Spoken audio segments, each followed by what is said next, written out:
بەناوی خوای بەخشندە و میرەبان سڵاوتانێ بێت بینەرانی عزیز هیوادارین خۆشحاڵ و کامەران لە هەر جێگەیەکن. ئازان ئەمڕۆژ لەگەڵ هاوکارم جوان محەممەداتین و خزمەتان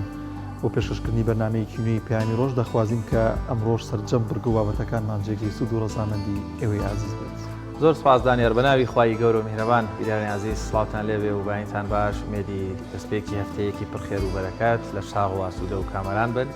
بە هاوکاری هاوکارانمان لە پەیامەوە پرۆگرامەکانی ئەمڕۆی پەیامی ڕۆژتان پێشکەش دەکەین. لەو بابەتانەشی کەوا دەمانەوێت ئەمڕۆ قسەیان لەسەر بکەین. یەکێک لەو بابەتانە بابەتێکی ڕۆژە باسکردنە لە سنەتێک و وەروەها جۆرێک لە دوعاکردن و پاڕانەوەیەکەوە مسلمانان ئەنجامی دەدەن، ئەویش ئەنجامدانی نوێژی بە کۆمەڵی نوێژە بارانەی و وەروەها باسکردن لە بابەتی نوێژە بارانەی و گرنگی و وەروەها بۆ لایەنی دڵ و دەرونی مسلمانان یەکێکە بێت لەو تەوەرانی کە دەمانەوێت قسەی لەسەر بکەین. و تەوەرێکی تریشمان هەیە، ئەویش تۆڕی میدیایی کۆمەڵ تەلەڤیزیۆنی پەیام پێشبڕکێیەکی ڕاگەیاندبوو بۆ جوانترین نووسینی پەخشان و یاخود هۆنراوە لەسەر سەرکردەی مسلمانی بەڕێگەز کورد سەلاحەددین ئەیوبی لە نێوان ئەو کۆمەڵانێکەوە پەخشان و هەروەها نووسینیان نووسیەوە. ئەمڕۆ لێرە یەکەم و دووەمی ئەو براوەیە لەگەڵمان دەبێت وە قسە لەسەر و بابەتە و وەروەها نووسینەکانیان دەکەین. ڕازان لە تەوەریستی بەرنامەکەماندا باس لە مێژووی یاری گۆڕەپان و مەدان دەکەین لە ڕێمی کوردستان دەبزانین ئەم یاریە کە هاتۆتە ڕێمی کوردستان و چۆنێتی ئەنجامدانی چیەوە تا چەند لە ڕێمی کوردستاندا گەنجان گرنگی بەم یاریە دەدەن. لەگەڵیشیدا کۆمەڵێک زانیاری و بابەت و ڤیتی دیکەمان بۆ ئامادە کردوون. دەستپێک دەچینە لای کەشوهەوا. خۆشبەختانە ئەو کەشوهەوا دەڵێت کەمێک باران دەبارێت بزانین پلەکانی گەرما و بارانبارین لە چ ناوچەیەکی ڕێمی کوردستانە دەبارێت پێکەوە بینەری دەبین.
بەڵازان لە سەوەریەکەی بەرنامەکەماندا باز لە چۆنێتی ئەنجامدانی نوێژە بارانە دەکەین، بزانین ئەم نوێژە چۆن ئەنجام دەدێت و ئەو ڕێشوێنانەی ئەو سونەتانی کە لەم نوێژەدا جێبەجێ دەکرێت چین. گفتوگۆ دەکەین لەوبارە لەگەڵ مامۆستا عەبدولحەمید بەرزنجی زانای ئاینی. مامۆستایان زۆر بەخێر بێت. زۆر سپاسانەکەم مامۆستا نوێژە بارانە چۆن ئەنجام دەدرێت و گەر پێناسەیەکمان بۆ بکەین. بسم الله الرحمن الرحيم الحمد لله والصلاة والسلام على رسول الله وعلى آله وصحبه وموالاه. صلاة خوای گەورە و میرەبان لە ئێوەی خۆشەویست و تەواوی بینەرانی بەڕێز. دیارە نوێژە بارانە کە لە فقی ئیسلامیدا پێی دەوترێت سەڵات الاستیسقا واتە داواکردن و دوعاکردن بۆ بارانبارین. زانان دەفەرمون زانان یەکدەنگن لەسەر ئەوەی کە ئەمە سونەتێکی مؤەکەدەیە، واتە سونەتێکی بەردەوامی پێغەمبەری خوا بوو عەلەیهی سەڵاتو وەسەلام هەر ساڵێکەوە بارانبارین دوا کەوتە بێت یا لە ڕێژەی پێویستی خۆی نەباری بێت. پێغەمبەری خوا عەلەیهی سەڵاتو وەسەلام ڕۆژێک و کاتێکی دیاری کردەوە مسلمانانی هەڵناوە بۆی کە لەو ڕۆژەدا کۆ ببنەوە دوعا و نزا و پاڕانەوە بکەن. دیارە دوعای داواکردنی باران دوو جۆرمان هەیە. یەکێکیان ئەوەیە کە لە هەر کاتێکا کە بۆ نمونە کەسێک دوعا و پاڕانەوە دەکات یان لە وتاری جمعەکانە کە مامۆستان وتاری هەنی دەدەن دوعا دەکەن و دەپاڕێنەوە دەڵێن خوایە لە بێبارانی بە دوورمان کەیت و بارانمان بۆ ببارێنیت. ئەمە دیارە جۆرێکیانە. جۆرێکی تریشان بریتە لەوەی کە نوێژێکی تایبەتە و لە کاتێکی تایبەتە ئەنجام ئەدرێت. ئەویش بۆ نمونە ئەو کەسێک کە بۆ کارە هەڵدەسێت مسلمانان ئاگادار دەکات و دەڵێ خەڵکی نەڕەحمەتی خواتان لێبێت لە فڵانە ڕۆژە ئاگادار بن نوێژە بارانە ئەنجام ئەدرێت. پاشان فەرمانیان پێکە بە چەند شتێک پێیان دەڵێت خەڵکینە هەر کەس حەق و مافی خەڵکی لای حەق و مافەکان بگەڕێنێتەوە. هەر کەس کەوا زەکاتی لایە و زەکاتەکەی تەئخیر کردووە با زەکاتی ماڵەکەی خۆی بدات. چونکە پێغەمبەری خوا عەلەیهی سەڵاتو وەسەلام فەرمووی خەمس إذا ابتليتم بهن وأعوذ بالله أن تدركوهن. فەرمووی پێنج شت هەیە ئەگەر هاتو ئێوە تووشی پێنج شت بوون ئەوە لە بەرامبەریدا پێنج بەڵا پێنج مصیبەت و کارساتی گەورە ڕووتان تێ دەکات. یەکیان ناوەنە دەفەرمێت ما منع قوم الزكاة، هەر قومێک هەر میلەتێک وان لێ هات زەکاتیان نەدا کە حەقێکی شەرعی خوای گەورە دایناوە ئیلا خوای گەورە سبحانه وتعالى بارانیان لێ ئەگرێتەوە. ئەنی ئەگەر هات و زەکات خەڵکی زەکات نەدەن یان زەکاتەکە تەئخیرکەن یان پەنا بە خواوای لێبێت فرتوفێڵی تیا بکەن. ئێستا کەسی وا هەیە یعنی زەکاتی هەیە بەڵام دەچێ فێڵی تیاکە چونکە فێر نییە سەدەقە بکا ببەخشێت دەڕوات. یعنی من بیستمە یعنی کەسی وا هەبووە زەکاتی هەبووە چووە هەژ وەرەقەی داوە بە مۆبایل بۆ کچەکەی لە پارەی زەکات. جا مامۆستا ئەو کەسی کە بڵێن کاتیان بۆ دادەنێ لە ئەو ڕۆژەی دەڵێ نوێژە بارانە دەکەین دەڵێن خەڵکی نەڕەحمەتان لێبێ هەتا ئەو ڕۆژە هەکەس زەکاتێک و حەقێکی خوای لایەنەی داوە بە زەکاتەکان بدا بە خەڵک. هەر کەسێکەوە مافی خەڵکێکی لایە زوڵمی ئێستەمی ناحەقیکی کردو بەرامبەر بە کەسێک ئەگەر پارەیە بۆی بگێڕێتەوە ئەگەر ناحەقی و شتێکە بڕواگەدنی خۆی پێ ئازاکە. هەر کەس عادڵ عاجزێکی لەگەڵ هەیە لەگەڵێکێکا با بڕوا ئاشتی بکاتەوە. ئیتر دەڵێت تەوبە بکەن ئەستەغفیرڵڵاه بکەن بە ڕۆژوو بن دوعا بکەن تا ڕۆژی دیاری کراو دێ. کە ڕۆژی دیاری کراو هات سونە دوایە کە لە موسەلا ئەنجام بدرێت. موسەلا واتە شوێنێکی تایبەت لە غێری ناو مزگەوت ئەو شوێنەی کە نوێژی جەژنەکان و نوێژە بارانە کە پێغەمبەری خوا عەلەیهی سەڵام ئەنجامی داوە لە دەرەوەی مزگەوت لە ساحەیەکە لە شوێنێکە لە دەش و دەرێکە ئەو نوێژیان ئەنجام داوە. دەڕاتە ئەوێ دوور کات نوێژیان بۆ دەکا ئیمام نوێژەکەی وەکو نوێژی جەژن وایە. لە دوای ئەوەی کە نوێژیان دابەست بتەن الله ئەکبەر لە ڕکاتی کەمە بەلێ سووری فاتحە بخوێنێ حەوت جار الله ئەکبەر دەڵێ الله ئەکبەر الله ئەکبەر حەوت جار سووری فاتحە دەخوێنێ و سوورەتێکی تر لە ڕکاتی دووهەمی شاکە هەستانەوە پێش تەکبیر الله ئەکبەر دەکا ئەمجا دەست دەکا بە سوورەی فاتحە و کە نوێژەکە تەواو بوو ئەمجا مامۆستا هەڵدەسێت ڕوو دەکاتە خەڵکی و ئامۆژگاریان دەکات. یادیان دەهێنێتەوە کە باران ڕەحمەتی خوایە. خوای گەورە لە قورئانە دەفەرمێ وهو الذي ينزل الغيث من بعد ما قنطوا وينشر رحمته. ڕەحمەتی خوا میهرەبانی خوا باران بەشێکە لە ڕەحمەت و میهرەبانی و بەزەیی خوا. ئەگەر خەڵک خراپە بکەن تاوان کەن گوناها بکەن ڕەنگە هۆکارێ بێ بۆی کە خوای گەورە سوبحانه وتعالى بارانیان لێ بگرێتەوە. بۆیە لەوێ مامۆستا ئەو کەسەی کە نوێژەکەیان بۆ دەکات ئامۆژگاریان دەکات نەسیحەتیان دەکات دەڵێ زۆر پەشێمانی دەرببڕن بینی خۆتان و خوای گەورە سوبحانه وتعالى و ئینسان لەو ڕۆژەدا چاک وایە بە یعنی تەواوی زەلیلی و ملکەچی بۆ خوای گەورە سوبحانه وتعالى دەربچێت. یعنی بۆ نمونە شوێنێکی وا دیاریکەن خەڵک بە سەیارە نەڕوات ئەمجا بە جلو بەرگێکی زۆر تایبەتی و گران بەهاوە نەڕوات. یعنی وەکو قورئان دەفەرمێ یا ئەیها الناس ئەنتم الفقراء إلى الله بەڕاستی فەقیری و هەژاری و دامایی خۆمانی پێوە دیار بێ بەرامبەر خوا. چۆن یەکێک لە زانایان کەسێک چۆ لای سکاڵای حاڵی خۆی کرد وتی من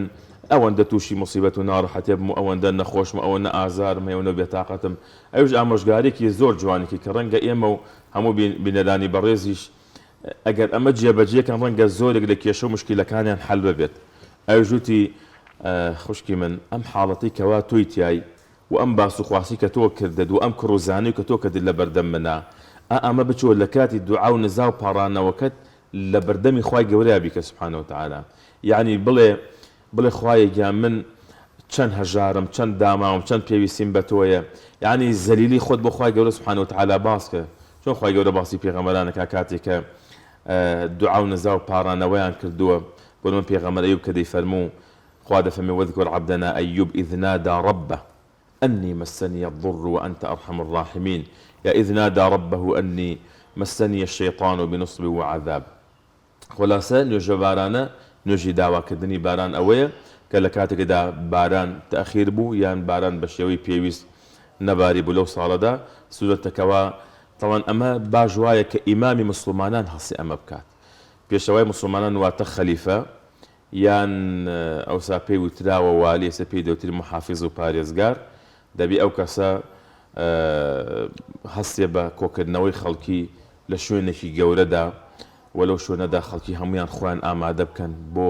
نوێشکردن بۆ دوعاکردن بۆ نزاو پاڕانەوە ئیتر ئەوە ئومێدێکە ڕێگایەکە بووی کە خوای گەورە سوبحانە وتعالا باتە مامۆستا لێرە بابەتی نوێژە بارانەیە بەدەر لەوەی جۆرێک لە سنەتێکە و هەروەها جۆرێکە لە عیبادەتێک بۆ پەروەردگار کە تۆ دەیکەی لە پاڵیشا لێرە پەیامێکی تری لە پشتۆیە کەوا مسلمانان بۆچی کاتان گەشتۆتە ئەمەی کە ئێوە بێن ئێساکە دوعا بکەن و ئەم بارانە ببارێ بۆچی نەباری یعنی دەمانگەڕێنێتەوە بۆ پشتی نەمارینی بارانەکە و هەموو باڵێن لە ڕێلادان و وەروها زوڵم و زۆرێک کە خۆمان لە بەرامبەر یەکەین و خۆمان لە خۆمان یەکەین و ئەمانەیە ینی دەرفەتێکە ئەمەش دیسانەوە مرۆڤ بە خۆدا بچێتەوە بەتەئکید ئەوە یەکێکە لە ڕێگاکانی بە خۆداچوونەوەی ئینسان کە بزانێ سەبەب و هۆکار چیە لەوەی کە خوای گەورە سوبحانە وتعالا ئەم ڕەحمەت و سۆز و میهرەبانی خۆی لێگرتوونەتەوە لە هەندێک شوێن یا ئەوەتە ئەوەندە باران ئەبارێ ئەبێتە لافاو یا ئەوەتە یعنی بە گوێرەی پێویست باران نابارێ ئێستا بەداخەوە ینی خەڵک هەست بە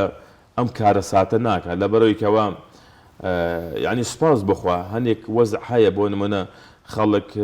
بایعی وەرەگرێ بۆ نمونە ئارد وەرەگرێ ئاگای لە هەندێک شت نییە ئەگەنا ئێستا خۆ ئەگەر ئەوە نەبوایە بەڕاستی یەکێک لە هۆکارەکانی گرانی قات و قڕی نەبارینی بارانە ئەنی تۆ تەماشاکە خوای گەورە سوبحانە وتعالا کە دەفەرمێ ولقد أخذنا آل فرعون بالسنين ونقص من الثمرات خوای گەورە فەرمێکێک لەو شتانەی کە خوای گەورە سوبحانە وتعالا ئەو قەومەی فرعونی پێ تاقی کردەوە ئەو بوو کە خوای گەورە سوبحانە وتعالا تووشی گرانی کردن تووشەوەی کردن کە باران نەئەباری یعنی بزانین ئەم شتەی کەوا لە ناو ئێمەدا هەیە خوای گەورە گەلانێکی خراپەکار و کافر و بێ باوەڕی پێ تاقی کردوتەوە بۆچی ئەو سەبەبە لە ناو ئێمەدا هەیە یعنی بۆ نمونە پێغەمبەر شوعیب خوای گەورە ناردی بۆ ناو قەومێک فەرمووی یا قەومی ئەوفوا المکیال والمیزان بالقسط خەڵکی نەداواتان لێکم با تەرازوتان کێشان و پیاوانەتان ڕاست و ڕێک بێ فرتۆفێڵی تیا مەکەن خوای گەورەم پێغەمبەری نادوو بەس ئەم شتە بۆ خەڵک ڕێبکاتەوە یعنی کە شتێکی زۆر باو بۆ لە ناویاندا ئێستا لە ناو ئێمەدا هەیە زۆر کەس پەنا بەخوا ئەوە ئەکات یعنی خوای گەورە قەومێکی بەرباران کرد کە قەومی پێغەمبەر لوط بۆ سەلامی خوا لەسەر بێ قەومێکی بەرباران کردووە ژێرەوەی زەوی خوا فەرمێت جعلنا عالیەها سافیلها سەرەوەی کرد بۆ خوارەوە ژێرە و ژووری کردن لەسەرەوەی کە هەوڕە گەزبازی و شتی خراپیان نەکرد پەنا بەخوا ئێستا لە ناو ئێمەدا برەوی پێ ئەدرێ یعنی چەندین گەلانی پێش ئێمە کە خوا لە ناوی بردون بۆی گوناه و تاوانیان بەربارانی کردون باران نەباریوە ئێستا ئەوانە برەوی پێ ئەدرێ لە ناو ئێمە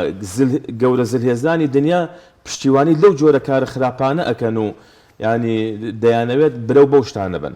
لەبەر بەڕاستی خوای گەورە ئێمە ئاگادارەکاتەوە کە ئێمە هەمومان ئەوەی بانخوازە ئەوەی مامۆستای ئاینیە دەبێ هەموو بەڕاستی و تارەکان جەختکەنەوە لەسەر ئەمە کاتێک ئێمە بارانمان بۆ نابارێ ئەمە هۆکارێکە بۆی کەوا بە خۆمان نابچینەوە بزانین خراپەیەکی زۆر لە ناو ئێمەدا هەیە معلومی بەڕێزیشتانە لە ناو هەر میلەتێکە خراپە و گوناه و تاوان زۆر بوو وای لێدەی قورئانە فەرمێ واتقوا فتنة لا تصيبن الذين ظلموا منكم خاصة تاقیکردنەوەیەک جاری وایە کە بەسەرتان نادێ بەڵایەکە دێ خوا فەرمێ بەس کۆمەڵێکی تایبەت ناگرێتەوە هەموو یەکگرێتەوە کە سزای خوا هات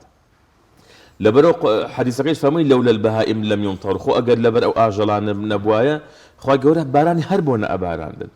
لەبەر خوای گەورە تۆی دروست کردووە ژیان و مردن و ڕزق و ڕۆزی و هەموو شتێکت بەدەست خوایە بەڵام ئینسان جاری وایە ڕوو ئەکاتە هەموو پەیامێک بەس ڕوو ناکاتە پەیامی خوا ڕوو ئەکاتە هەموو بەرنامێک بەس ڕوو ناکاتە بەرنامەی خوا گۆڕاڵی هەموو کەسێکە بێ بەس گۆڕاڵی بەرنامەی خوای گەورە سوبحانە وتعالا ناکات لێرە خوای گەورە سوبحانە وتعالا ئەو پەیامەمان پێ ئەدا حتا جاری وایە ئینسانەکان یعنی ئەمر و کار و فەرمانی خوا لە یاد دەکەن بۆ نمونە جاری وایە دەڵێ ئەوە کەشناسی دەڵێ ئەم هەفتەیە باران نەبارێ یا فلانە ڕۆژ باران نەبارێت تاوان ئەوەشی کە ئەو ئێڵێ ئەمە لە عیلمی خوادایە خوا ئەزانێ کەی باران نەبارێ و کەی باران نابارێ جا بەڕێوبەری پێشووی کەشناسی نکتەی لەسەر ئەو شتانە زۆرن کە بۆ خۆی لە شاشەکان لە تەلەڤیزیۆن باسی دەکەم ینی کە بۆ نمونە وتوێتی بەیانی خۆش دەبێت خەڵک چۆتە دەرەوە بۆ بە باران خەڵک دوای گرەی لێکردی توێتی با بە باران بەدەست خوایە خۆ باران بەدەست بن نییە ئەمە شێکمە پێشبینی دەکەین کەواتە ئینسان دەبێ بزانێت إن الله عنده علم الساعة وينزل الغيث باران بارین بەدەستی خوایە وەکاتی کە ئینسانەکان ڕووبکەنە خوای گەورە سبحانه وتعالى خوای گەورە بارانیان بۆ ئەبارێنێ وەکاتی کەوا خەڵکی پشتیان کردە بەرنامەی خوا خوای گەورە بەشێک لە شتەکان تاقییان نەکاتەوە جاری وە هەیە وەکو تاک خەڵک خوای گەورە تووشی مصیبەتێکی یەکات تاقیکردنەوەی یەکە بۆ ئەوەی کە بەخۆیان بچێتەوە ما أصاب من مصيبة فبما كسبت أيديكم ويعفو عن كثير خوا فەرمی ئەوەی کە تووشتانە بێت بەرهەمی کار و پیشەی خۆتانە ئیشەکانی خۆتانە ئێشتا خوای گەورە لە زۆر شت چاوپۆشی کردووە خوا گەر ئینسان هەرچێکی کردایە خوای گەورە عقوبەکەی باە کەس نەجاتی نەبوو خوای گەورە فەرمی لە زۆر شت چاوپۆشیمان کردووە لە ئێوە بەڵام هەندێک جاریش خوای گەورە سبحانه وتعالى بە ئاگاتان دەهێنێتەوە بۆیە یعنی لە دوێنێدا لە زۆرێک لە شار و شارۆچکەکانی هەرێمی کوردستان ئەم سونەتی نوێژە بارانە الحەمدولillah ئەنجام درا لە ساڵی 2018 لە 2018 ئێمە تقریبا ئەو مزگەوتانی ئەم منطقەی ئیبراهیم ئەحمەد الحەمدولillah بە شێوەیەکی بەرچاو ئەنجاممادا بەڵام ئەم ئەسا بەداخەوە بەهۆی ئەم نەخۆشی کۆرۆناوە کە دەرگای مزگەوتەکانیش داخراوە لە جمع و جەماعەت و ئەمانە مەحروم بووین نەمانتوانی کە بە شێوەیەکی بەرفراوان ئەو سونەتە گەورە ئەنجام بدەین کە حەقوا بوو خەڵکی ئەم شارە بۆ منە لە شوێنێکدا کاتێکدا بنرایە نوێژە بارانە بکرایەوە هانی خەڵکی بدرایکەوە بە ڕۆژوو بن و تەوبە بکەن و پەشەمان ببنەوە بگەڕێنەوە بەلای خوای پەروەردگار بەڵام ئومێدەوارین لەم هاتنی مانگی پیرۆزی ڕەمەزانەدا خوای گەورە سبحانه وتعالى ڕووی ڕەحمەتمان تێ بکات و ئینشاءالله بارانی بە ڕەحمەتیشمان بۆ بارێنێ زۆر باش مامۆستایان زۆر جار پرسیارەوە دەکرێت لە کاتی دوعاکردن لەو نوێژەدا پێویستە هەیە ینی ڕای جیاوازێ دەست بەرز ناکرێتەوە دەست بەرز دەکرێتەوە بەڵام ئەوەی من کە بەدەواچون بۆ کورد پێم خۆ سەلام ئەوەندە دەستی بەرز کردوێتەوە تا سپیایی دەستی دەرکەوتووە تا چەند سەرنجی تۆچی لەسەر بابەت بالێ طبعا هەنێ شوێن هەیە بەتابەت پێغەمبەری خوا عەلەیهی سەڵات وسەلام لە کاتی دوعا و نزا و پاڕانەوەدا دەستی تیا بەرز کردوتەوە لە کاتی جەنگەکاندا کە پێغەمبەر سەڵات بۆ من عەباکی لەسەر شان بووە ئەوەنە دەستی بەرز کردوتەوە هەتا سپیایی بنباڵی دەرکەوتووە زۆر بە کوڵ بەدڵ دوعای کردووە ئێمە چەند جۆرێک لە دوعامان هەیە جۆرێک لە دوعا داواکردنی شتە بۆ ئینسان دەڵێ خوای گەورە ئەوەم پێ ببەخشە ئەوە سوودەتەکەەوە ئینسان ئاوا تا ئاسی ناوشانی دەستی بەرز بکاتەوە ئەوە کە داوای لێ خۆشبوون سنەوە کە ئینسان ئیستیغفار و داوای لێ خۆشبوون بەم پەنجەیە ئاماژەی پێ بکات کاتێک کە دوعاکات بەڵام وەلئیبتیهال و ئیبتیهال یعنی ئەوەیە کە ئینسان زۆر وا لە ناو ناڕەحەتیە زۆر ئیتر وا لە ناو حاڵەتێکی زۆر قورسە ئەمە سونەتەکەەوە ئینسان هەردوو دەستی تون ینی تەواو بەرز بکاتەوە و دوعا بکات و نزا بکات طبعا خوا سبحانه وتعالى لە ڕێگەی دوعاوە زۆر شت هەیە بە ئینسانی دەبەخشێت بۆ نمونە باسی پێغەمبەرانی خۆیمان بۆ دەکات لەوانە پێغەمبەری یونس سەلامی خوای گەورەی لەسەر بێ کە خوای گەورە سبحانه وتعالى باسی ئەومان بۆ دەکات کە فەنادا فی الظولومات لە ناو تاریکاییەکان لە ناو سکی حوتە کە بۆ خۆی تاریکە لە ناو دەریایە کە بۆ خۆی تاریکە لە کاتی شەودا کە بۆ خۆی دنیا تاریکە خوا فەرمێنە ئەم تاریکیانەدا فەنادا دعای کرد هاواری کرد لە خوای گەورە سبحانه وتعالى لا إله إلا أنت سبحانك إني كنت من الظالمين خوای گەورە فەرمی فلولا أنه كان من المسبحين للبث في بطنه إلى يوم يبعثون ئەگەر بەردەوام خەریکی تەسبیحاتی خوا نەبوایە حتا ڕۆژی زیندووبوونەوە دەبوو لە ناو سکی حوتەکەی بمایەتەوە بەهۆی چیەوە خوا ڕزگاری کرد بەهۆی تەسبیحات و ذیکر و یادی خوای گەورە جا خۆی مژدە گەورەکە لە دوای ئەم ئاەتەوە دەست پێکە کە خوا دەفەرمێ فاستجبنا له واتە وەڵامی ئەوماندایەوە و دوعاکەمان لێ قبول کرد ونجيناه من الغم لەو غەم و پەژار و بێتاقەتی ڕزگارمان کرد پاشان دەفەرمێ وكذلك چۆن ئەومان ڕزگار کرد نونجی المؤمنین بە هەمان شەو ئیماندارانی ڕزگارەکەین دەزانن فەرمون ئەمە گەورەترین مژدەیە کە خوای گەورە فەرمێ چۆن ئەو پێغەمبەری خۆمان نەجاتدا هەر ئیماندارێکیش غەم و پەژارە و ناڕەحەتیە بێ دوعا و نزا و پاڕانەوە کە خوا گەورە سوبحانەهو وتعالا فەرمێ ڕزگاری دەکەین لەبەرەوە ئینسان یعنی بەردەوام دوعا بکات بەتایبەت لەو مەوقیعەیە بەتایبەت کاتێکەوە کۆ ئەبنەوە کات و ساتی تایبەتی دوعاکردنە یعنی وتارەکەش زۆرینەی دوعایە یعنی پێغەمبەری خوا عەلەیهی سەلام ساڵێک کە باران دوا کەوت سەحابە کاتە شوو فەرمووی ئەی پێغەمبەری خوا عەلەیهی سەلام وتاری جمعەیەدا ئەی پێغەمبەری خوا عەلەیهی سەلام بە هیلاک چوین ئاو نییە باران نییە دوعا بکە ئەفەرمی پێغەمبەری خوا عەلەیهی سەلام دوعای کرد زۆر پاڕای و ئەوەنەی دوعا کرد ئەوەنەی دوعا کرد خوای گەورە سوبحانەهو وتعالا هەوری هێنا دەستی کرد باران باری ئەفەرمی یەک هەفتەی ڕێک بەردەوام بوو جمعەی داهاتوو پێغەمبەر صلی الله عەلەیهی وسەلەم وتاریەدا کابرای هەفتەی پێشوو هاتە فەرمی یا ڕەسوڵ الله صلی الله عەلەیهی وسەلەم کورە ماڵمان خەریکە وێران نەبێت کورە لافاو خەریکە دروستە بێت دوعا بکە خوای گەورە سوبحانەهو وتعالا ئەم بارانە خۆش بکاتەوە بۆیە ئەگەر باران لە ناو شارە زۆر بوو سنەتی ئیسلام بڵێ اللهم حوالينا ولا علينا اللهم على الضراب والآكام وبطون الأودية ومنابت الشجر خوای لەسەر خۆمانە لەسەر چیا و دەشت و دەر لەسەر دار و درەختەکان لەسەر ئەو شوێنانی کە ئاو بارانیان پێویستە خوایە ئەم بارانە بە ڕەحمەتی خۆت ببە بۆ فڵانە شوێن جا لە سنەتی صحیح پێغەمبەری خوا عەلەیهی سەلام هاتووە کابرایەک لە سەفەرێکا دەبێت دەبینێت پارچەی هەور دەنگێک دێت حەدیث صحیح پێغەمبەری خوا عەلەیهی سەلام دەفەرمێ بەو بارانە بەو هەورە دەفەرمێ بچۆرە فڵانە شوێن لەوێ ئەو بارانە ببارێنە ئەمیش تەماشا دەکە هەورەکە دەڕوات و لە شوێنەکە دەبارێ ئەم پیاوەش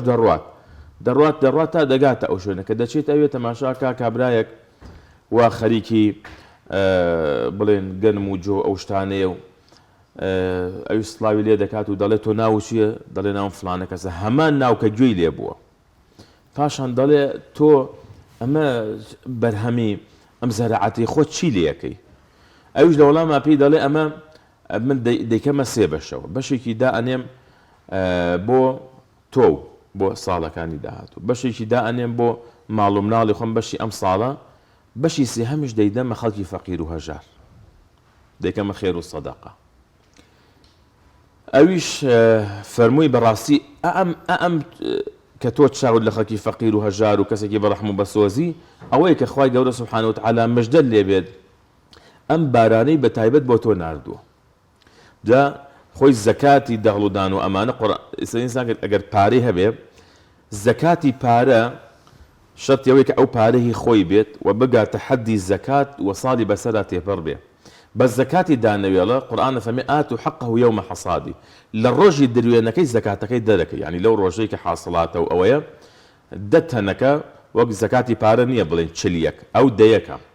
جەسە خەڵکیش لەمەدا لەم زەکاتی دانەوێڵەش ینی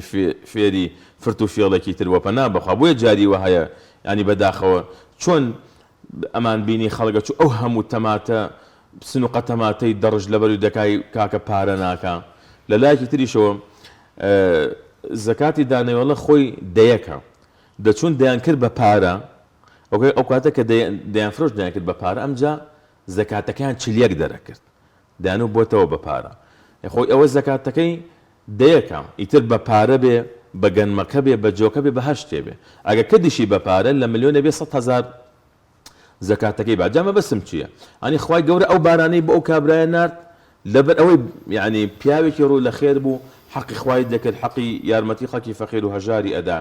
ئێساش ئێمە بەڕاستی پێویستمان بەوەی لە هەموو لایەنێک جارێک گەر خوا نیعمەتی پێداین دەبێت سوپاسی خوای گەورەی لەسەرکەیت تۆ جارێ ساڵێک نیعمەتێکت هەیە ڕەنگە گەرەک و پێویستیش باران پارە نەکا بەڵام سوپاس بخۆ کە نیعمەتەکە هەیە ئەوە تا ئێستا خەڵک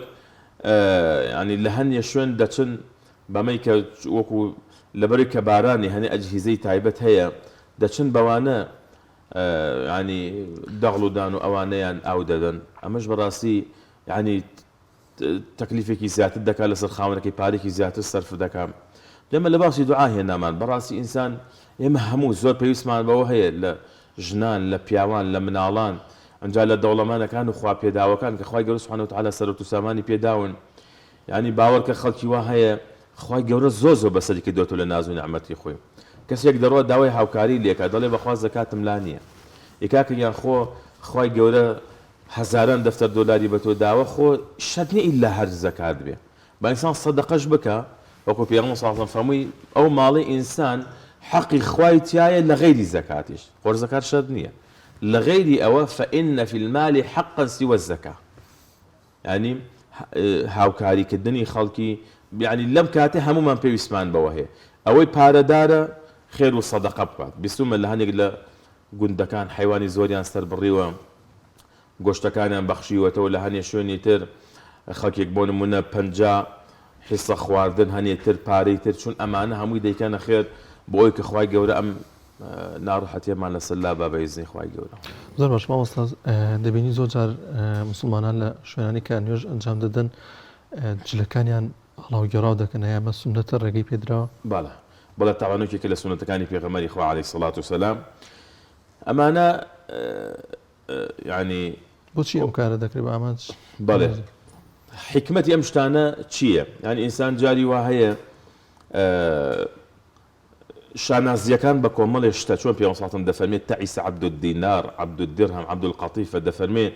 دەگ لە ناوچی ئەو کەسێک کە بوویتە عەبدی دینار بوویتە عەبدی درهم بووەتە عەبدی جلوبەرگ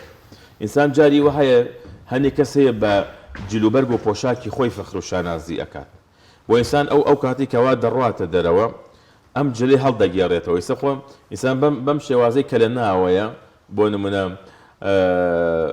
ینی ڕەنگە بەلای و ئاسایی نەبێکەوە پێوەی بگەڕێت ئەلێمە شێوازە جوانەکەی وا لە دەرەوە بەڵام ئینسان کاتێکەوە جلەکەی هەڵئەگێڕێتەوە بە شێوازێکی تر خۆی نیشانەدا کە ئەڵێ خوای گیان ئێمە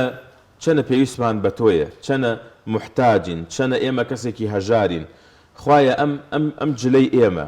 ئەم ژیانەی ئێمە ئەم هەرچیمان هەیە خواگەن ئێمە لە ژیانی دنیا هەر هەموو هی تۆیە حتا ئینسان بڵێن لەو موقعانەدا حتا زەلیلی و زەبوونی خۆی بۆ خوای گەورە سوبحانەهو وتەعالا نیشان بدات هێشتا کەمە جا بەشێکیشی ئەوەیە ئینسان زۆر جاری وا هەیە یعنی بۆ خۆت دەرخستن ئینسان خۆ پیامبەر صلی الله علیه و دەفەرمێ ئین الله جەمیل یحب الجەمال خوای گەورە خۆی جوانە جوانیشی پێ خۆشە زۆر یعنی جێ خۆیەتی ئینسان جلی ڕێک و پێک لەبەرکە حتا بە پێغەمبەری صلی الله علیه و سلم ئایا ئەوە ئەچێتە بواری کیبر ئەگەر ئینسان پێڵاوەکەی جوان بێ و جلەکانی جوان بێ فەرمووی نە خوا جوانە و جوانی پێ خۆشە بەڵام ئەوەی کە خراپە ئەوەی کە ئینسان خاڵی یەکەمەوەی ببێتە عەبدی جلوبەرگ یعنی وای لێ بێت یعنی بڕوا بە تایبەت بە دوای هەنیشتی تایبەت تا بگەڕێ یا زۆرترین پارەی بەو شتە بدات یان فەخر و شانازی پێوە بکات بەڵام ئینسان کاتێکەوە دەڕاتە دەرەوە بۆ نوێژە بارانە ئەم شێوازەی بڵێن بەشی ناوەی جلەکەی دەکاتە دەرەوە ئەو کاتە ینی زیاتر هەژاری و زەبوونی ئینسانی پێوە دیارەکە خوای گیان بەخوا ئێمە ئەوەین کەوا هەین بۆی ها پێشش عەرزم کردن کە ئینسان ینی حتا بتوانێت بە سیارەش نەڕوات ئێستا تۆ جاری وا هەیە ئەچن بۆ نوێژە بارانە ماشەڵڵا سەد لێکزز بە تەنیشتی خەڵکەکە هەمووی وەستا و هەمووی سیارەی بەرز و ئەوانە ینی ئینسان بە حاڵەتێ بڕواتە دەر کە زۆر زەلیلی محتاجی فەقیری هەژاری لێقەوماوی بێکەسی پێوە دیار بێت چۆن پێغەمبەر موسی سەلامی خوا لەسەر بێ کاتێک کە چووە مەدیەن فەرمووی ربی ئینی لما ئەنزەلتە ئیلەیە من خەیر فەقیر ئینسان یعنی لە هەر حاڵەتێکا بێ بڵێ خوای گەورە بەخوا ئێمە چەند هەژارین ئەها چەند داماوین ئەها چەند بێکەسین خوای گەورە ئەگەر تۆ ئەم بارانەمان لێ بگریتەوە بەخوا زۆر داماوە بین معنی بەو شێوازە ئینسان گفتوگۆ بکات لەگەڵ خوای گەورە ئومێدوارە کە ئینشاءڵڵا خوای گەورە ڕووی ڕەحمەتی تێ بکات زۆر سپاس بۆ ڕوونکردنەوە زانیاریەکانت ئینشاءڵڵا خوای گەورەش بە ڕەحم و میهرەبانی خۆی بەسەرمان کاتەوە زۆر سپاس بۆ بەڕێز مامۆستا عەبدولحەمید وەرزەنجی زانایانی لەم تەورەی لەگەڵمان بوو سپاس بۆ ڕوونکردنەوەکانت ناوڕێکمانەوە دەگەڕێنەوە لاتە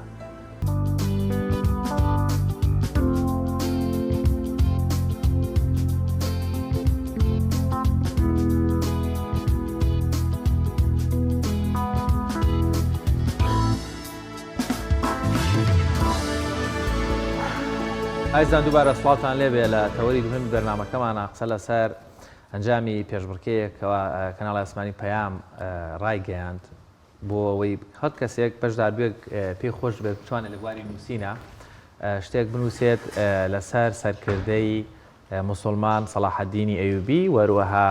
بەڕێگەز کورد کەوا یەکێکە لە سەرکردە دیارەکانی جیهانی ئیسلامی و یەکێک لەو سەرکردانەی کەوا لە ئاستی جیهان کەوا بە سەرکردەیەکی مرۆڤ دۆست و دادپەروەر ناوی دەرکردووە بە تایبەتیش لە جیهانی ڕۆژاواش دوایەوەی کەوا توانی لەگەڵ خاچپەرستەکان بە مامەڵەیەکی جوان و سەرکەوتنەکانی دادپەروەرانە بێت بەماش ئەو نەیتر ڕنگدانەوەی وەروەها لە مێژوودا پرشنگداتر بوو بۆیە کەناڵ ئەسمانی پێیان پێشبڕکەیەکی کرد هەر کەسێک بتوانێت چامەیەک یا خودی چەندێڕێک خامەیەک بنووسێت بۆ ئەم سەرکردەیە وەروەها خەڵات دەکرێت لە کۆی و بەشداربوانەی کەوا بەشداری ئەم چالاکیان کردووەکەوە زیاتر لە 14 کەس بەشداریان کردووە کە وەروەها نووسینیان نووسیوە دانیال پێما بێمە ناوەکانن گەربیان خوێنەوە بوشرا سەردار و هەروەها خەلیل نەجەم باوکی مشتەبا عومەر حسین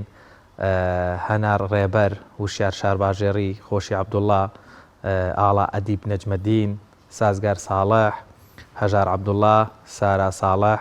ئارام وەلی و سۆزان عەبدول و ئەحمەد محەممەد عەزیز ئەم بەشدار بووە بە ڕێزانە لەلایەن لیژنەیەکەوە و چامانەی نردویانە و نووسینانی نووسیانەوە هەڵسەنگاندنیان بۆ کراوە لەسەر بنەمای ناوەڕۆک و وەزن و قافیە و وەروەها توانایی و وەروەها نووسینەکە لە ئەنجامدا دوان کەس دوو کەس دەبوونەتە براوەی خەڵاتەکەیە خەڵاتی یەکەم کاگوشا شارباژێڕەیە بەڵام بەڕێزیان لێرە نین ئەمڕۆ لەبەر باری تەندروستی لە ماڵەوەن بۆتە براوەی یەکەمی پێشبڕکەکەی کەناڵی ئاسمانی پەیام بەڵام بەشداربووی ترمان لێرە هەیە خات و بوشرا سەردار زەڵمی کەوا بووەتە خەڵاتی دووهەمی بەدەستهێناوە کە بە چامەیەک بەشداری لە پێشبڕکەکەی کردووە ئێستا خات و بشار بە خۆی لێرە لە ستودیۆ لەگەڵمانە وشا خان زۆر بەخێر بیت بەخێر بیت چۆن زانیت کەوا پێشبڕکەیەک هەیە و دەبێت تۆش بەشداری بکەیت چۆن ئەم بابەتت گوێ لێ بوو وەروە بۆچی بڕیارەدا بەشداربی سەرتا بە ناوی خودای گەورە ڕێز و سپاس و دەستخۆشیم بۆ کەناڵی ئاسمانی پەیام بۆ ئەم چالاکیە ناوازەیەوە سپاسیش بۆ بەڕێستان وەڵا دیارە من درەنگ بەم پێشبڕکەیەم زانی تقریبن پێم وابە یەکی چوار بوو چواریش کۆتاوادە بوو بۆ ناردنی ئەم پەخشانە منیش سپاس بۆ خوددا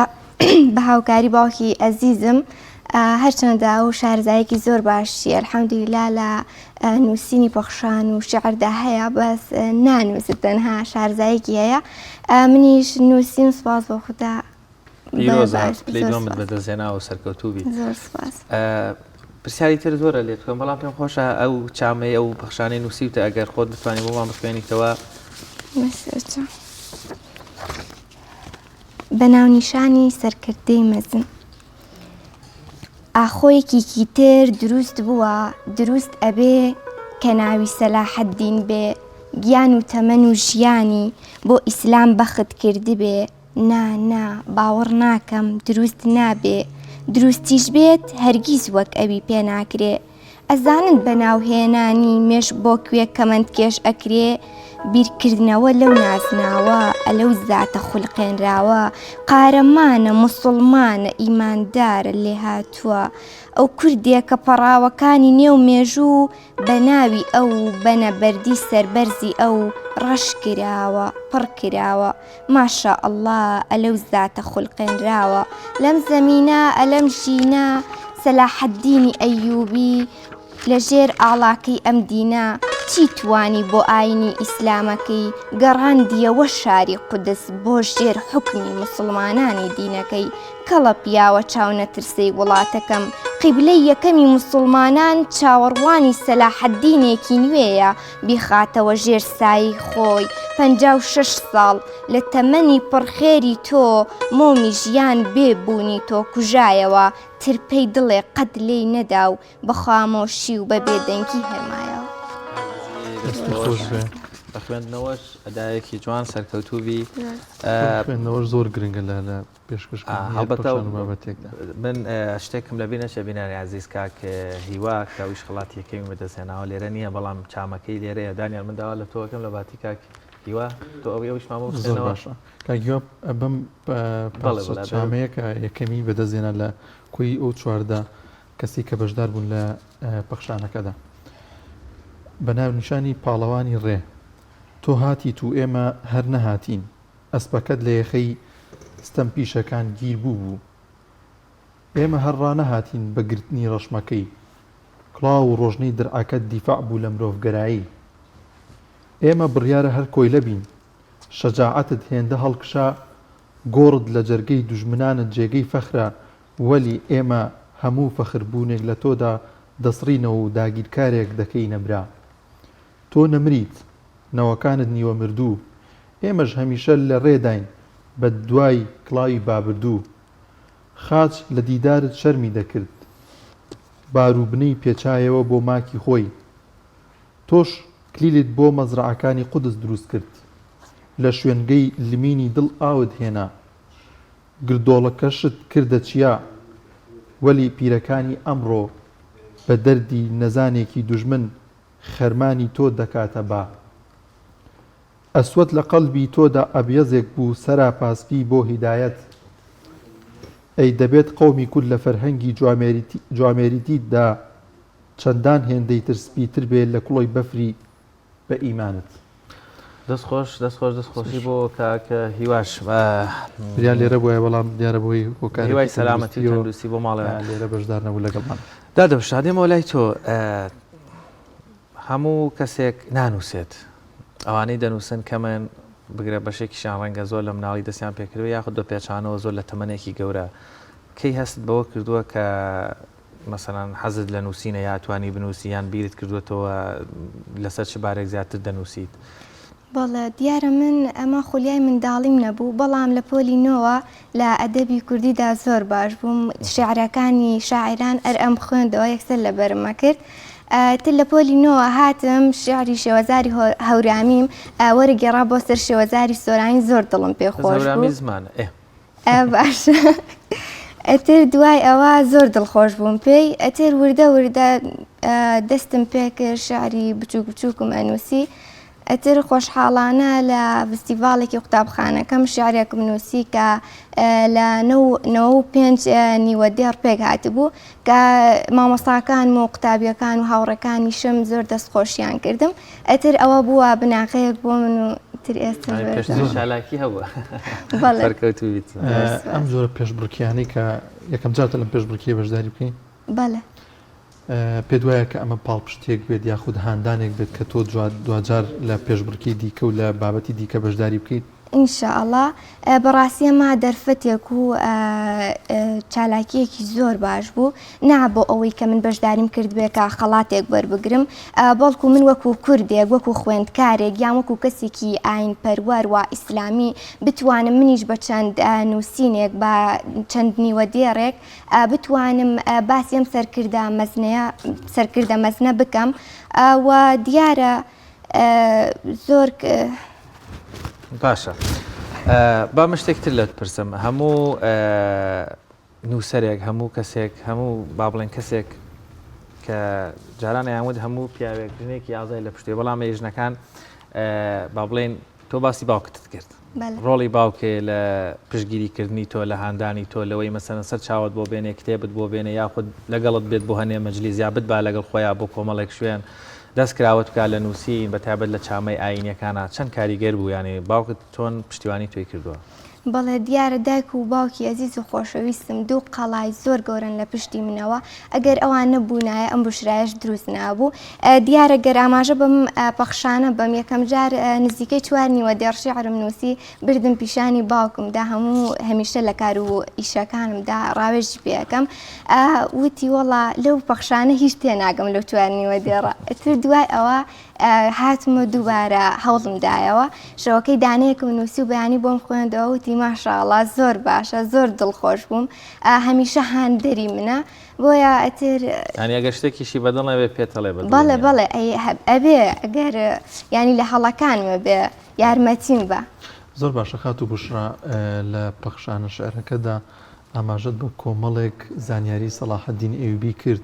ئەمە خوێندەوە لەسەر ینی شتێ لە بابەت لەسەر خوێندەوە کە بۆ نمونە قودسی ڕزگار کردووە بۆ نمونە ئەو ڕۆڵە گەورەی هەبوو لە مێژووی ئاینی پیرۆزی ئیسلامدا لە مێژووی موسڵماناندا بەڵێ دیارە من زۆر شارەزایی تەواو نەبووە مە ڕاستیە کە بێڵێم لەسەر سەلاحەددین ئەیوبی بەڵام ئەم پێشبڕکەی کەناڵی ئاسمانی پەیام بووە هاندێرێک بۆم هەم توانیم چەند زانیاریەکی زۆر گرنگ لەسەر سەلاحەددینی ئەیوبی کە سەرکردەیەکی ناوداری نێوگەلەکەمانە و ئیسلامیشە تێر بووە پشتگیرێکم و توانیم زانیاری زۆر باشی لەسەر کۆ بکەمەوە هەرچەندە بە دوای 2 ڕۆژەمدا ئەمجا توانیم زانیاریش کۆ بکەمەوە و کتێب و شتیشم دەست نەکەوت. ئێستا پلانە هەیە شعریکە بنووسی یان بابەتی دیکە بنووسیت؟ وەڵا ڕاستیەکەی من شیعرم نووسیەوە بەڵام یەکەم جارمە پەخشانە شیعر بنووسم شتێکی زۆر یعنی گەورە بوو بۆ من زۆر تایبەتیش بوو شیعریش ئینشاءڵڵا بەردەوامە بم لەبەرەوەی ئاواتێکی زۆر زۆر گەورەی منە. زۆر باشە. ئەو بابەتانەی دەینووسی یعنی زیاتر باست لەوە کرد لە زمانی هەورامیەوە بۆ سەر زمانی کوردی با بڵین وەرگێڕان دەکەی یان خودت بە پێچەوانەوە ئەمە چه هەستێکی تایە چەند خۆشە چەند وات لێ دەکات زیاتر تۆ لە دنیای ئەدەب قوڵ بیتەوە بێگومان هەردوو ئەدەبیاتێکی قوڵ و بەهێزیانەیە دەیان شاعیر کە بە هەردوو زمانەکە نووسیویانە بە شێوەزاری جیاواز نووسیویان ئەمانە تا چەند کاریگەریان لەسەر فراوانکردنی ئاسۆی باڵێن بیرکردنەوەی تۆ لە دنیای ئەدەب و شعر و نووسینە. بەڵێ دیارە واتە ئەو گۆڕ ئەو وەرگێڕانەیەکی ئەو تەرجمەیەکی بۆ نمونەش تۆ لێرە دێڕێک نووسراوە بە هەورامیەکەی بە سۆرانی یاخود لە سۆرانیەکە خوێنیتەوە ئەمانە وادەیەکەن خۆشت زیاتر ینی تەسییان هەبوو مێشکت فراوانتر بێیان تەسییان لێ کردووی؟ بەڵێ بەگومان تەسیری هەبووی من ناڵێم سەرەتا ئەو شیعرانە بوو کە وەرم ئەگێڕا زیاتر ئەم بشرایی دروست کرد و ئەتوانم ئێستا چەند شیعرێکی تایبەت بە خۆمە بێت. زۆر باشە تا چەند گرنگە تۆ وەکو قوتابیەک یان هاوڕێکانە لە تەنیژەوەی کە ئەی خوێنێت لە تەنیژەوەی کە لە مەکتەبا و بابەتانە خوێنێت گرنگی بە حەز و خولیاکی خۆشی بووە لەو بوارەی کە ئەیوێ بوون منە هەیە حەزی بە ڕۆمان خوێندنەوەی حەزی بە نووسینە هەیە بۆ خۆی دائنیشێت چەندین دەر ئەنووسێ ئەمە لە تەنیژ خوێندنەکە تا چەند گرنگە کە خۆت هاوڕەکان گرنگی بەم بابەتی دیکە بن کە خۆیان حەزیان لێدی. بەڵێ بە دڵنیاییەوە پێویستە ڕاستە خوێندنەکەش یەکێکە لە ئامانجەکانی ژیان بەڵام لە پاڵەوەشە زۆربەی کەس خولیا و ئاوات و ئارەزوویەکی هەیە دەبێت لە پاڵ خوێندنەکەشە هەوڵ بۆ بەدەستێنانی و ئاواتەی بدات بۆ زۆربەی کەسیش لە بواری خوێندندا سەرکەوتوو نابێت لە بواری زۆر جیاواز و شایستە هەمانە ئەتوانین پەری پێ بدەیت و بەردەوام بیت. هیچ نووسینێکی تری خۆتت پێ جگە لەو چامەی بۆ سەلاحەددین ئەیوبی نووسیوتە واتە هیچ لەگەڵ خۆت نهێناوە؟ شاری ترم پێیە ئێگە پێت خۆش بێت شارێکی ترمان بۆ بخوێنیتەوە بە دەربارەی بەدڵی خۆت لەو پەیام لەوانەیەگە لەبەرت بێ یا خۆت بە نووسین لەگەڵی خۆت هێنات بێت هەر کامێکیان خۆت بۆ ئامادە کرد بێ. شارێکم هەیە لەسەر هیچی واتە بۆ نمونە لە یەکێ پرسیاڵی بۆچی ئەگری بۆ نمونە ئەڵێ هیچ نییە هیچ لەوانەیە بە وشەیەکی بەسیت بێتە سەر زمان بەڵام هیچ چەندان شتی زۆر گەوری لە پشتەوەیە بەناونیشانی هیچی واتە. ئەمڕۆ ویستم بە وشەی هیچ بڕازێنم کەوتیان هیچ وەکو هیچێک خۆم نەنوێنم وشەی هیچ لە یاساکانی ژیاندا بەواتایە وەڵامی ئەمڕۆ و ئەرێ ئەمڕۆ هیچ زیاتر بەواتایە. ئەگەر ڕۆژێ لێت بپرسن لە وشەی هیچ چیە لات پێناسەیەک بکە بۆ هیچ چ وشەیەک چ ڕستەیەک ئەدرکێنی کە هیچ کەسێ نەیگوتی بێ و بیبەزێنی سێپی تو دروست بوونی وشەی وەها دیارە هیچ بەواتاترین وشەیە لەم ڕۆژەدا. بۆ نمونا لێ دەپرسن بۆ دڵخۆشی ئەڵێ هیچ نییە بۆ خۆشی ئەڵێن ئەوە بۆچی دەگری چی ڕووی داوە ئەڵێ هیچێکی وانە هیچی ئەمڕۆ ئازاری داوە. ئەڵێن ئێستا تۆ شاعیری لەسەر چ شتێ ئەنووسی ئەڵێم ئەمڕۆ منی شاعیر لەسەر وشەی هیچی واتا دەم ئەنووسی لە کۆتایی ئەوە گەشتم لە وشەی هیچ پرسیارت کرد لە هەر کەسێ و ئەوتی هیچ دڵنیا بە وەڵام ماوە کەوتی هیچ تۆ بە دڵسۆزی نازانێ بۆیە وەڵام پێت ئەڵێ هیچ لە پشتی هەر هیچێکەوە کە درکێنراوەکو وەڵام چاوەڕوانی وەڵامێکی زەبەلاحم کە چەندان هیچ نەیکەنەوە بە وەڵام هیچ کات بێ هیچ نییە کەواتە تۆ بگە لە هیچ لەبەر ئەوە بێهۆنی هیچ بە جوانی چۆتە ناو دێڕەکانەوە دەست خۆشتان بوو جوانیش پێشکەشێکی دەستی خۆش بێت. خات و بشرا تۆ لەگەڵ ئەو بابەتانەی کە دەینووسی زیاتر حەز و خولیات بۆ چ نووسینێک دەڕا بۆ بواری منداڵان بۆ بواری جوانی کوردستان ینی زیاتر بۆچی بابەتی ئاینی زیاتر حەز بە چه جۆرە نووسینێکە خۆت وەڵا ڕاستیەکەی زیاتر بۆ منە پەروەردەی بێ ینی سوودێک بۆ کۆمەڵ بگەێنم لەگەڵ جوانی سروشتی کوردستان ڕاستیەکەی بۆ منداڵان وەڵاهوی هەتایە وەکو ئێستا هیچ شیعرێکم نەبووە یعنی خۆی هەموو شتێکیش ئیلهامە هەتا ئێستا ئیلهامێکی لەو شوێن بۆ نەهاتووە. زۆر باشە دانیار چەند کاتمان ماوە لەگەڵ خاتوو بشرا؟ پێمان کاتمان ماوە. باشە ویستم لەسەرەوە بە زمانی شیرینی هەورامی هیچ نەنووسیەوە؟ شعرێکی شم هەیە لەسەر بەهار. بە هەورامی نووسیوتە؟ بەڵێ. بۆ ئەوم نەمزانی دەنادەم ئەوم پێش هەموو شتێ بۆ بخێنەوە هەدێ بە ئەمە بەهارە و ئیتر خۆشە و ئۆکەی یعنی پێت نییە تێکستەکە؟ بەڵێ.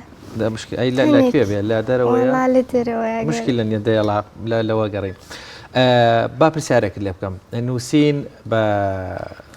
کام زمان یاخود کام شێوەزار بۆ تۆ ئاسانترە؟ وەڵاهی ڕاستیەکەی خۆی ڕاستم هەورامیم بەڵام سۆرانیەکی ئاسانترە لەبەرەوەی هەورامیە بێ پەتی بێ وشەکانی زۆر ناوازە بێ هەورامیژە بێ ئەوەش زۆر قورسە بەڵام سۆرانیە توانم من حەزیشم لەو شیعرانەیە کە بتوانم چەند وشەیەک بەکاربێنم تەنها یەک واتایشیان هەبێ بۆیە سۆرانیەکە ئاسانترە شیعری هەورامیشم هەیە بەڵام سۆرانیەکانی حەز بە شعری چ شاعیرێ دەکەی هەرێمی کوردستان لە ڕابردوو لە ئێستا؟ شعری شاعران خۆمان شاعرێکمان هەیە کاکیوە زەڵمی ئەوە مطابقی شعرەکانیان لەگەڵ کاک ئازاد مەحیەدینیشمان هەیە ئەمە هەری ناوچەی هەورامانی خۆمان شعرەکانی شاعرانیش وەڵاهی بڵێ مطابقی شاعرێک بووم و بیخوێنمەوە کتێبەکەی هەتاوەکو ئێستا نا بەڵام بۆ نمونە لە ڕێبازی خوێندنمدا شعری شاعرانی لێبوو ئەوانم خوێندوێتەوە. زۆر باشە چەند گرینگە دایکان و باوکان پشتیوانی مناڵەکانیان بن لە هەردوو ڕەگەز لە کوڕیش و لە خانمانیش لە کچانیش کە بزانن مناڵەکانیان باڵێن بەهرەیەکیانەیە توانایەکیانەیە وزەیەکیان تایە دەستیان بگرن پاڵپشتیان من بۆەوەی بتوانن بە سەرکەوتوانەوە بە زۆر باش و ئەکادمیانە ئەو هەست و ئارەزووەیان هەیە بەتابەت لە بواری نووسین و خوێندن پشتیان بگرن و پێی بگەن. بەڵێ زۆر گرنگە دایک و باوکە گەر پشتگیری منداڵەکانیان بێ بۆ هەموو کار و کردەوەیەک تێر ناڕۆ ئێستا زۆربەی زۆر ڕێکخراومان بۆ دروست بووە منداڵەکان سێقە بە دایک و باوکیان ناکەن ئەو ڕێکخراوانە بەکارهێن بەڵام ئەگەر دایک و باوکەکە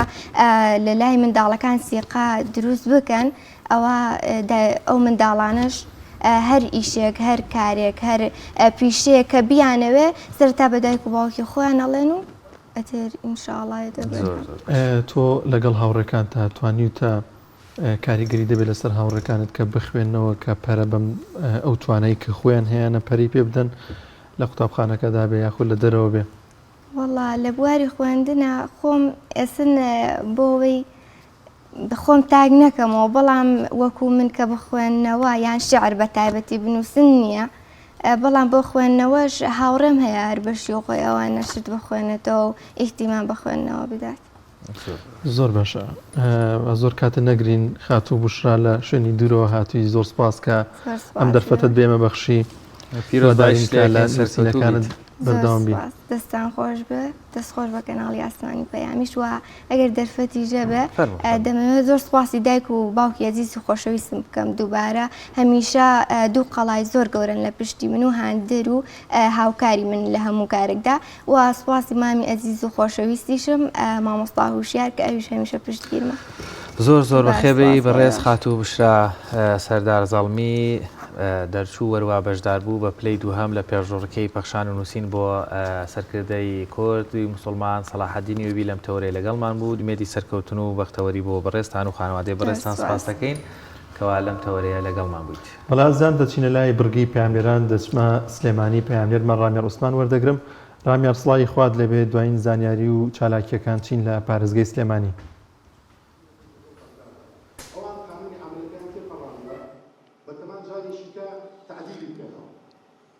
بەڵێ سلاوی خواتان لێبێت ئەم کاتتان باش دیارە ئەمڕۆ لە شاری سلێمانی کۆنفرانسێک ساز کراوە سەبارەت بە مافی کرێکاران و دەستەبەری مافی کۆمەڵایەتی کرێکاران لە هەرێمی کوردستاندا لە هەرێمی کوردستان وەکو ئاگدارن ینی کرێکاران وەکو پێویست هەم لە ڕووی دەستەبەری کۆمەڵایەتیەوە هەم لە ڕووی مافەوە ئەو مافانەیان پێ نەدراوەیان دەستەبەری کۆمەڵاتی زۆرێک دەستەبەری کۆمەڵاتیان نیە بەپێ ئەومارانەی کە هەیە و لە بەردەستا لە هەرێمی کوردستان نزیکەی تەنها 40,000 کرێکار مافی دەستەبەری کۆمەڵاتی هەیە زۆربەی و کرێکارانەی کە لە کۆمپانیەکان کارەکەن دەستەبەری کۆمەڵاتیان نیە تاوەکو ئێستا کاتێک ڕوبەڕووی گرفتێک دەبنەوە ڕوبەڕووی نەخۆشیێک دەبنەوە توانای چارەسەرکردنیان نییە زۆر کرێکار هەیە لە کاتی کارکردندا قاچی لە دەستداوە دەستی لە دەستداوە ئێستا لە ماڵەوە کەوتووە دەستەبەری کۆمەڵاتی نییە ینی هاوکاری خێرخوازان نەبێت ناتوانێت ژیان بکات کۆمەڵێک ماڵ و منداڵی زۆری بەسەرەوەیە کە توانای بەخێوکردنیان توانای بژێوی نیە چونکە دەستەبەری کۆمەڵاتی نییە لەگەڵەوەدا کۆمەڵێک مافی دیکەی کرێکاران هەیە هەم لە ڕووی پابندی کات چکە لە ڕۆژێکدا دەبێت کرێکاران تەنها کرێکار تەنها دەبێت 8 کاتژمێر کار بکات شوێن هەیە زیاتر لە 8 کاتژمێر کار بە کرێکارەکە بە پارەیەکی کەم بەپارەی کەمتر لەوە ئەو کاتێکە بۆی دانراوە ئەو یاسایی هەیە یاسایەکی کۆنەکە هی سەردەمی ڕژێمی بەعسە تاوەکو ئێستا مافی کرێکارە هەموار نەکراوەتەوە بۆیە یعنی ڕێکخراوەکانی بواری کرێکاران و ئەو ڕێکخراوانی پشگیری مافی کرێکاران دەکەن داوا دەکەن یاسایەکی تایبەت هەبێت کە سەرچە مافەکانی کرێکارانی تێدا دەستەبەر کرابێ ئێستا لێرە لە پشتمەوە دەبینن کۆنفرانسێک هەیە پانێڵێک هەیە کە باز لە مافەکانی کرێکاران بۆ دەستەبەرکردنی مافی کرێکاران و هەروەها دەستەبەری کۆمەڵاتی کرێکاران دەکات بەشداری ئەو کەسانەی کە ینی شارەزانە بواری کرێکاران پەرلەمانتاری تێدایە هەروەها ڕێکخراوەکانی باری چالاکی مەدەنی تیا هەروەها ڕێکخراوە کرێکارەکان لێرە بەشداریان کردووە ئەو کۆنفرانسا ئێستا دەستی پێ کردووە لە شاری سلێمانی تا کاتژمێر 2 بەردەوامە بێت و تێیدا ئەو داتانە دەخرێنە ڕوو گفتوگۆ دەکرێت لەسەر ئەو یاسایی کە تاوەکو ئێستا لە عێراق هەیە کە یاسایەکی کۆنە پێویستی بە هەمارکردنەوە هەیە گفتوگۆی زیاتری لەسەر دەکرێت و هەروەها مافی دەستەبەری کۆمەڵایەتی یەکێکی دیکە دەبێت لە گفتوگۆکان کە لێرە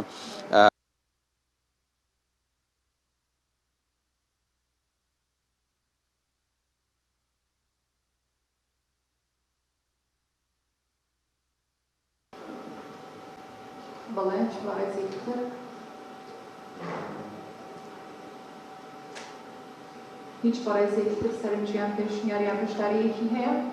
باش دواتر ئەگەر بەشداریەکتان هەبوو ناوتان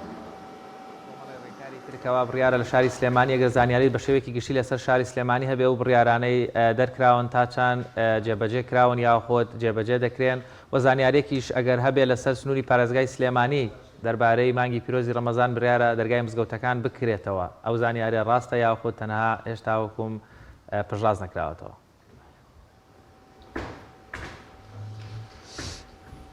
حاشانە بەباشی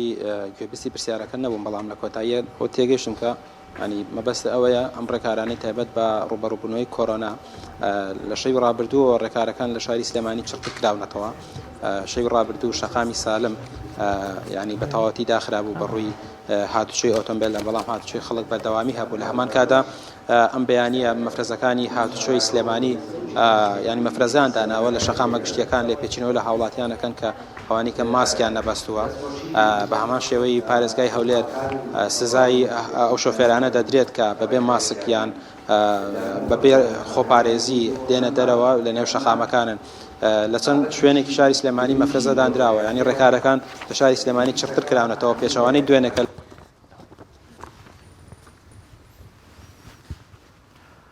زۆر سپاس بۆ پەیامنێرمان ڕامیا ڕوسمان لە پارێزگای سلێمانیەوە لەگەڵمان نبووی بەڵازان دەچینە لای تەوەریسی بەرنامەکەمان کە باسکردنە لە مێژووی یاری گۆڕەپان و مەدان لە هەرێمی کوردستاندا بزانین لە هەرێمی کوردستاندا تا چەند گرنگی بەم جۆرە یاریە دەدرێت و بزانین ئایا گەنجان لە هەرێمی کوردستان دەتوانیویانە پاڵەوانەتی لەسەر ئاستی عێراق بەدەست بێن و لە ئێستادا حکوومەتی هەرێمی کوردستان لایەنە پەیوەندیدارەکان تا چەند گرنگی بەم بابەتە دەدەن و کە گەنجان بەرەو ئەم یاریە بڕۆنەوانی کە خولیا و حەزیان لەم جۆرە یاریانە هەیە گفتوگۆ دەکەین لەگەڵ هەریەکە لە بەڕێز نزار ئەکرەم ڕاهێنەری گۆڕەپان و مەدان وەروەها بەشدار بوو چاوان بەهادین پاڵەوانی گۆڕەپان و مەدان لە عێراق زۆر بەخێر بێن زۆر بەخێر بێن مارازی کاک نزار ئەگەر بێمە لای بەڕێزە سەرەتا کەمێک باز لە مێژووی سەرهەڵتانی یاری گۆڕەپان و مەدانمان بۆ بکەی لە هەرێمی کوردستان بەڵێ یاری گۆڕپان و مەیدان تەعاان ماوەیەکی زۆرە بڵێن مێژوویەکی کۆنی هەیە کە لە یانەکان بڵێن تیپی پێشکەوتویان هەیە ماوەیەکی زۆرە کە بەشداری پاڵەوانێتەکانەکەن بە تایبەت پاڵەوانەتی عێراق و کوردستان و یاریزانی باشمانەیە کە بڵێن بەشداری پاڵەوانێتەکانی دەرەوەکەن عەرەب و ئاسیا و تەنانەت بەشداری پاڵەوانەتی عالەمیشیان کردووە. زۆر باشە. خات شاوان پێشەم شتێکی ڕۆژای لێکەین بە بۆنەوەی کەوا پلەی پاڵەوانەتی بەدەستهێناوە لە گۆڕۆپان و مەیدان تۆ قسەمان بۆ بکەی چۆن بەشداریت کرد و وەروەها ئاستی یاریزانانی کوردستان لە بابەتی گۆڕۆپان و مەیدان بە تایبەت خانمان. زۆر سپاسی خۆی گەوراکەم، زۆر سپاسی بەرنامەکەتانەکەم کێمەتان بەسەر کردەوە. هەروە بێ کە خۆم یاریزانی یەکباز و سێبازم ژمارەی پێوانەیم کردووە لە یاری سێبازە. زۆر سپاسی ڕایەنەرەکەمەکەم ئەویش کە ئێستا لەگەڵمایە مامۆستا نزار ڕایەنەرتە؟ بەڵێ زۆر باش مامۆستا نزار دێمە لای بەڕێزت هۆکار چێکە ینی پێشمەرگە لە هەرێمی کوردستان بۆ ماوەی 18 ساڵە توانێت هەر پلەی یەکەم بەدەست بێن لەسەر ئاستی ڕاهۆکارەکەی بۆچی دەگەڕێتەوە؟ طبعاً هەموو ئەنجامێک پێویستی بە پاڵپشتی هەیە. هەموو تیپێک گەر پاڵپشتێکی باش نەکرێت طبعاً ئەنجامێکی باش بەدەست نایێنێ. ینی پێشمەرگەژێکێکە لەو یانانەی کە بە تایبەت کە من بۆ خۆم لە 2003ەوە لە نادی پێشمەرگەم یەکێکە لەو یانانەی کە بە معنای کەلیمە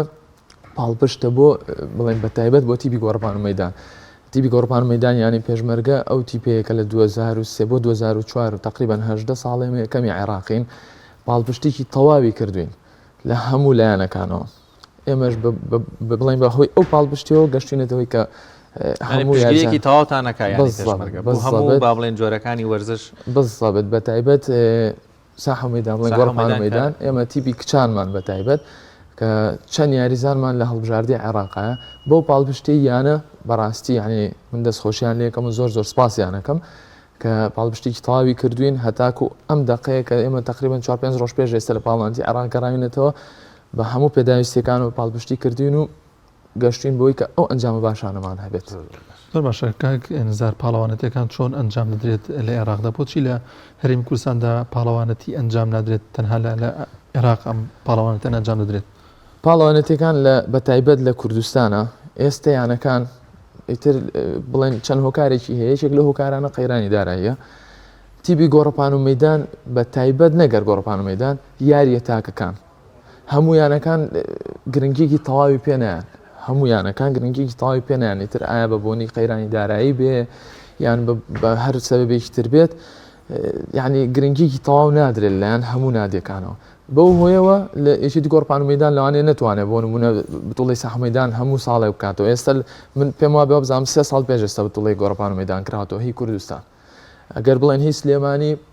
پێرار بوو پار بوو یەک جار وابزانم کراوەتەوە. یعنی لە سلێمانیا دوویانە بەس کچانی هەیە لە کوردستانە لەوانەیە سێیانە یان چواریانە ئەگەر هەی بێت ینی بەم شکڵە ناتوانێت تۆ بتوڵەیەک تەنها بۆ دوویانە بکەیتەوە. تێگەی ئەوە کێشەکەی. نزار باسی ئەو هەموو بەوەکانی سێیانە ینی ئاستی ئەو گرنگی بەگشتی کوردستان گرنگی بەم یاریە نادایانی بەدەر لە یانەی پێشمەرگە پشتگیری تەواوەتی دەکا. پێم وابێ بە پێی مێژووی یانەی پێشمەرگە پێم وابێ مای 18 ساڵە کچانی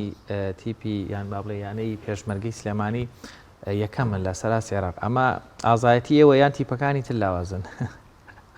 ئازایەتی بۆ نمونە ڕاهێنەرەکەمە ینی نەکە هەر خۆم ئازایەتی یانەکەشمە ینی چۆڵی زۆر پاڵپشتیمانەکە زۆر هاندەرمانە لە ڕووی مەشق و ڕاهێنانەکانەوە بەڕاستی ڕاهێنەرەکەم زۆر لەگەڵما هیلاکە بێت زۆر ماندووە بێت جگە سەر ڕای ئەوەی خۆشم کە تواناکەشە گەڕێتەوە بۆ ئاستی خۆشم ینی چۆڵی کە ئەو مەشق و ڕاهێنانەکەم بۆ دانێت و کە من بە تەواتی جێبەجێیەکەم کە لە بتوڵەکان لە ڕووی عێراقەوە کە بتوڵە ئەکرێت بتوڵەکان ئاستێکی زۆر باشی ینی منافەسەکە زۆر بەقوەتە ینی وەنی لە ڕووی لاوازیەوە بێت ینی ئەو منە نەتیجەم هێناوە سواز بەخوای گەورە کە ڕقەمیشە مشکانوە بتوڵە لە کوردستانە بتوڵە هەر ناکرێت بەڵام بەس لە بتوڵە بەس لە عێراقا زیاتر ئەکرێت یاریزانەوە نیە پشتگوێ خراوە یاریزانەکانی گۆڕپان و مەیدان بەڕاستی لە ڕووی مادی و معنەویشەوە ئەوەی ینی یاریزانەکانی قەدەم تۆپی پێ کە تەکلیمی ئەکرێت یاریزانەکانی گۆڕپان و مەدان بەڕاستی پشتگویەکی زۆر ئەوتۆ کراوە جیاوازیە کرێت لە نێوان جۆری وەرزەکان بەتاکید گرنگی ئەوەیە کە ئەدرێ بە یاریە جەماعیەکان گرنگی نایدرێ بە یاریە فەردیەکان زۆر باشە خات و چاوان تۆ لەسەر ئاستی عێراق پێم وابێت ژمارەی پیاوانەی بەدەستێناوە لە چ یاریەکە بە دیاریکراوی تۆ توانیتەوە ژمارەیە بەدەستبێنی کە لاری سێبازە لاری سێبازە ئەمە چۆن ئەنجام دەدرێت چۆن ئەنجامەدرێت بۆ نمونە 6 محاولەیە یاری سێباز بەڵێ ئیتر لە محاولەکانە باشترین محاولە دەستنیشانەکرێت لە عێراقدا چەند بەشدار بوون بەشداریان کردبوو لەو یاریەدا لە عێراقا زۆر بەشداری کرابوو بەڕاستی بەڵام لەوانەیە منافەسەکە یەک دوانێگان سێ چوار دانەبێت ئەو یاریکە لەگەڵ منە ئایکرێت بەڕاستی لە عێراقا تاکو ئێستا نەکرابووە 11 مەتر کە دانرێت لەو حیکە بازەکە کە بە بازەکە هەڵبێت خواڵدانەکە ئەمە یەکەم جارە کە لە تەختە لە 11 مەترەوە دانرابێت سوپاس بخوای گەورە کە من توانیم ئەو توانایە پێشکەشکەم هەرچەنە زۆر لە خۆشم ڕابینی سەر و ئەو توانایش پێشکەشکەم زۆر باشە کاکزار ینی پێشمەرگە ینی گرنگێکی زۆر بە بواری با بڵێن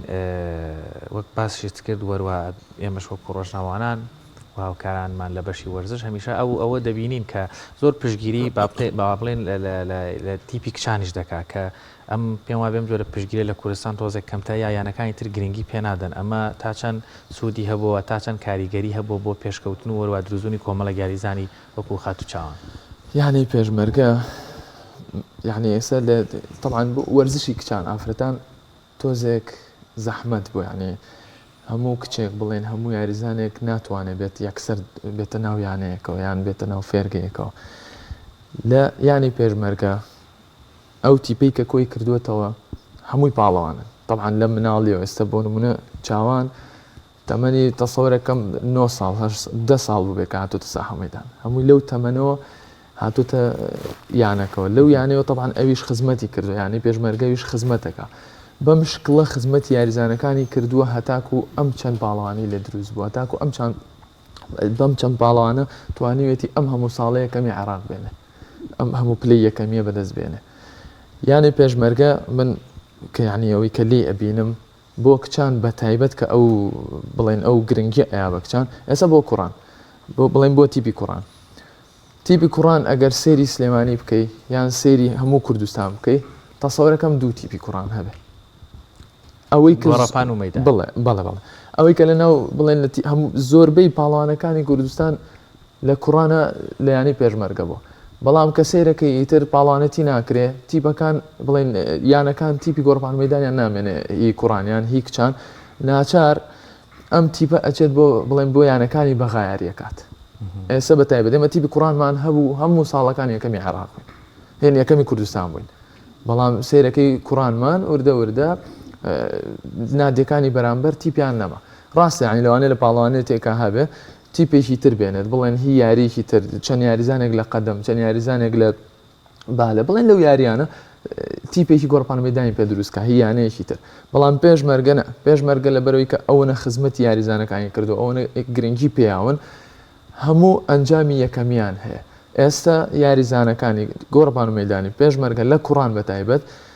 زۆربەی ئێستا بۆ یانەکانی دەرەوە یاریەکە من خۆم هەتاکو 2019 یاریم کردووە یاری سێبازم کردو خۆشم من هەتا 2019 لە 2014 بۆ 19 ئەو 6 ساڵە بە درێژایی ئەو 6 ساڵە باڵوانەتی عێراق من بۆ یانەی شۆرتە یاریم کرد بەڵام لە کوردستانە بەس بۆ هەر بۆ پێشمەرگە یاریم کردوەوە یعنی ئەوەیە کاتێک کە تۆ یانەکەت گرنگیت پێ ئەیە ئەگەر یانەیەکی تری بەرامبەرێ نەبێ ینی بڵێن تیپی بەرامبەرێ نەبێ ناچارە بێ ڕووبکەیتە ینی شتر کە بڵێن لە عێراق بە تایبەت ڕووبکەیتە عێراق لە کوردستان ئێستا ئەو گرنگیە زۆرە بە یاریە تاکیەکان نەماوە لەکات باشترین ئەنجامیشانەیە باشترین ئەنجام لە کوردستان نەک لە کوردستان لە عێراقی یاریە تاکیەکان هەیەە لە ساحە مەیدان لە کاراتی لە شەترەنجەمانە لە تێنس هەمووی یعنی زۆربەی پلەیەکەمەکانی عێراق بە تایبەت کە کوردیشن لە سلێمانین بە تایبەت سێرەکەی گرنگیکی ئەوە لەلایەن مەبەستم یانەکە نییە باسی کۆی گشتی پاسێ وەرزش گرنگیکی زۆری پێنادرێ ینی جەماعەکان وانێ لەگەڵەوەی کە گرنگیشی پێنادرێکان زاد دەبینین کە لە ڕووی میدیایەوە لە ڕووی ئەوەی کە هاندان بێت بۆ ئێوە لە هەرێمی کوردستان داوە بەدی ناکرێت لە ڕووی میدیایەوە بێت لە ڕووی ئەوەی کە حکوومەتی کوردستان لایەنە پەیوەنددارەکان یانە وەرزشیەکان یەکێتی تۆپی پێی هەرێمی کوردستان ینی گرنگی بەم بابەتانی ئێوە نادات کە بۆ نمونە ئێوە توانیتانە ینی سەری هەرێمی کوردستان بەرز بکەنەوە لە شارەکانی دیکەی عێراقدا ینی باز لە پارێزگای سلێمانی بکرێت بۆ نمونە لە چاو پارێزگەکانی دیکەیە کە بۆ یاریزانە بەهێزانەی هەیە ئەمە بۆچی دەگەڕێتەوە؟ ئێستا ئەگەر باسی ئەم پاڵانەتێ بکەین کە ئەم هەفتەی پێش و بڵێن هەفتەی ڕابردوو کراوە چاوان ڕقەمیشکانەوە سێ یاریزانی تری کوردیانی لە ناو بوتوڵی عێراقا 6 یاریزان ڕقەمیشکانەوە کە ئەمە دەستکەوتە 4یان کووردە یعنی سیروان ینی سلێمانی و ینی پێشمەرگە 4 یاریزان ڕقەمیشکانەوە طبعاً من زۆر سپاسی ئێوەکەم ئێوە یەکەم کەناڵ ینی کە بەسەرکردنەوەی یاریزانی خۆمان و پیرۆزبایتان لێکن لەشتان ساڵی خات و چاوان دێمە وڵات کاکدار ویستم ئەوە پرسم فەرموو ئەگەر پەیامەکەت بامزانی وتم ینی سیرەکەی هیچ کەسێک نرخی ئەو ینی نرخی ئەو دەستکەوتە وەکو خۆی نازانە هەنی وەکو خۆی گرنگ لە 6 یاریزان کەوا چواری کورد بوو بوونەتە پاڵەوانی عێراق لە یاریە تاکیەکان 4یان بەزی کوردن ئەمە شەوای کردو پەنا دەبنە لە سلێمانی هەر 4یان لە هەر بە چاوان و هەر 4یان لە سلێمانی دەخەڵ بەڵام یاریە جەماعەکانە هەموو گرنگی پێدرێ و نەتیجەیەکی واشی ئەڵێ ڕیکۆرد ینی ڕیکۆرد بڵێن ژمارەی پێوانەی لە هەموو وڵاتێکە زۆرترین گرنگی پێدرێت زۆرترین خەڵات دەکرێن زۆر ڕاستە بەداخەوە مەز لێرە بەناسان خات شاوان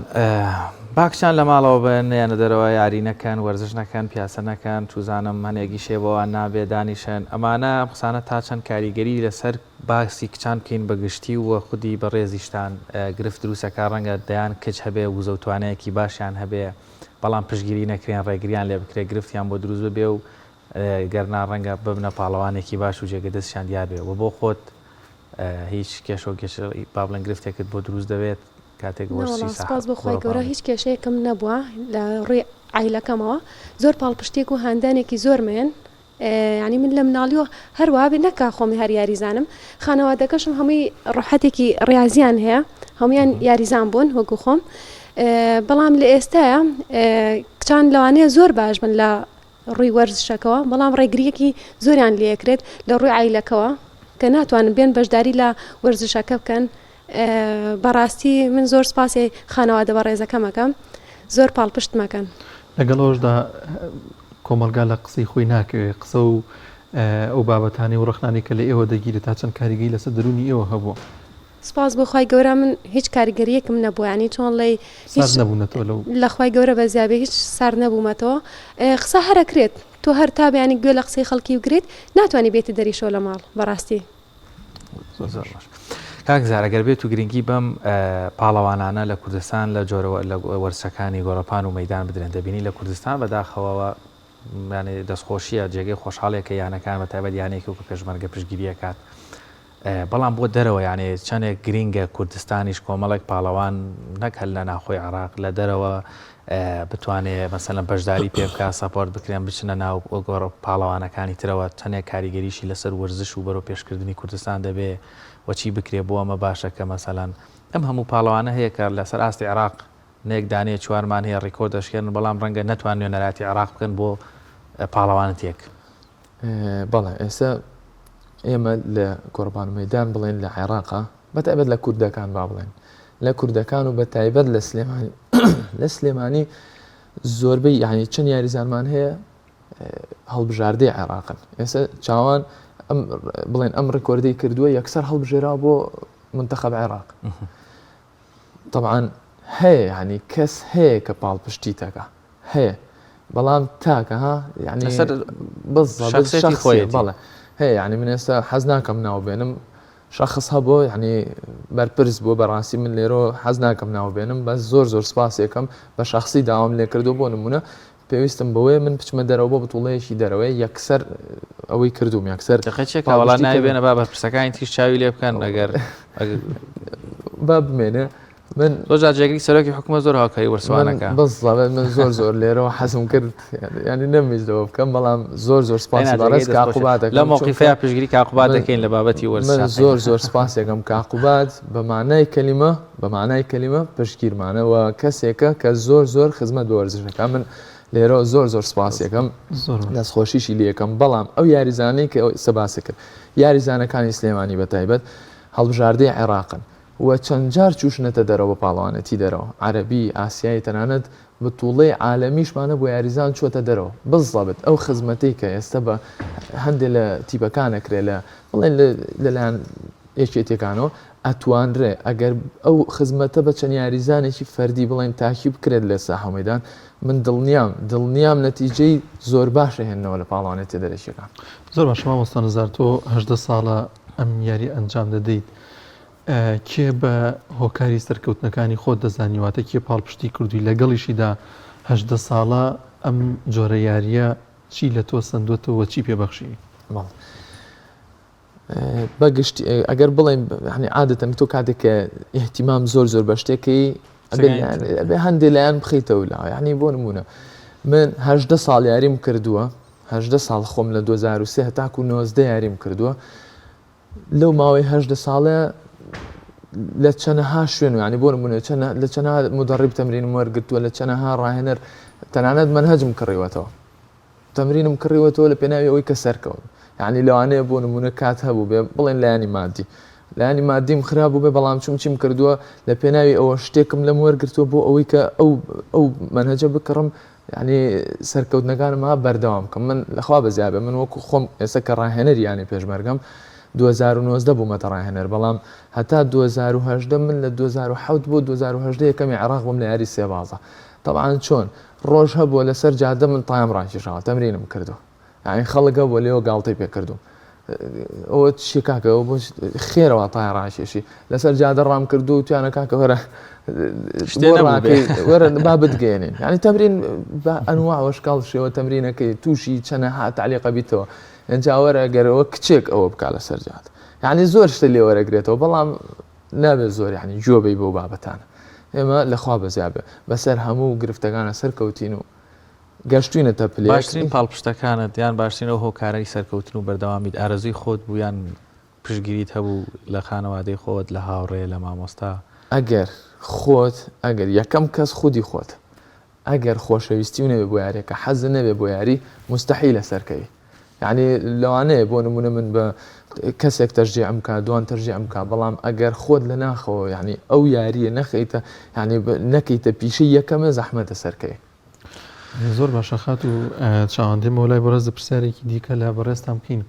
ئەم نازناوانە تەنها لەسەر ئاستی عێراق یاخود کاریگەری دەبێت لەسەر ئاستی دەرەوەش کە ئێوە بتوانن لەسەر ئاستی دەرەوەی عێراقیش کار بکەن و بتوان پاڵەوانەتی لەوێ بەدەست بێن بەتەکیید کاریگەری ئەبێت ینی بۆ نمونە بۆ هەڵبژاردەی عێراق کە دەستنیشان دەکرێت بۆ بتوڵەکانی عەرەب کە بەشداریەکەی لەو بتوڵانە دوای ئەوە کە ئێستا من ژمارەیەکی پێوانەیم کردووە دەستنیشان کراوم بۆ بتوڵی عەرەب هەروەها بێخۆشم یاریزانی هەڵبژاردی متەخەب بووم پێشتر چەنەها بتوڵەم کردووە وڵاتانی عەرەبیەکان کە چووم چەنەها جۆر مەدالیای دەری وڵاتم هەیە زۆر سپاس دەکەم بزانم دەرفەتمان هیچ نەماوە خۆشحاڵتان کردین گەورەتان کردین کە ئەگەر شتێکمان لەبیر چوو بێ بیڵێن زۆر سپاسانەکەم دەستخۆشیتان لێ یەکەم جارێکی تریش بیڵێمەوە زۆر سپاس بۆ کەناڵە بەڕێزەکەتان کە یەکەم کەناڵ بوو ئەمەی بەسەر کردەوە زۆر سپاسانەکەم و لێرەوە ئەمە زۆر سپاسی یەکەمنی ئەوە نێوە سەرکەوتەمە دەزێنەوە گرنگە کە باز بکرێت بژی زۆر سپاس یەکەم ئەمێ زۆر سپاسی یەکەم ینی پێشمەرگە بکەم کە پاڵپشتێکی تەواوی کردین و زۆر ڕێزم هەیە بۆ بەڕێز جارێکی تریژ ناوی بێنمەوە کاقوبات کە زۆر پشگیری کردین زۆر سپاس بۆ ئێوەش دەستخۆشتان لە یەکەم زۆر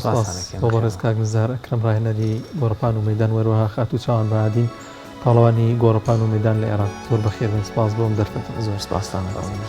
بەڵێ بینەرانی عزیز بە هاوکاری هاوکارم دانیار نورەدین پرۆگرامی ئەمڕۆی پەیامی ڕۆژمان بۆ کۆتاگەیان سپاس بۆ هاوکاران و لە کۆنتڕۆڵ ئێوەش بەخوای گەورە سپێرین شاد و کامەران بن خواتانەکە خواتانە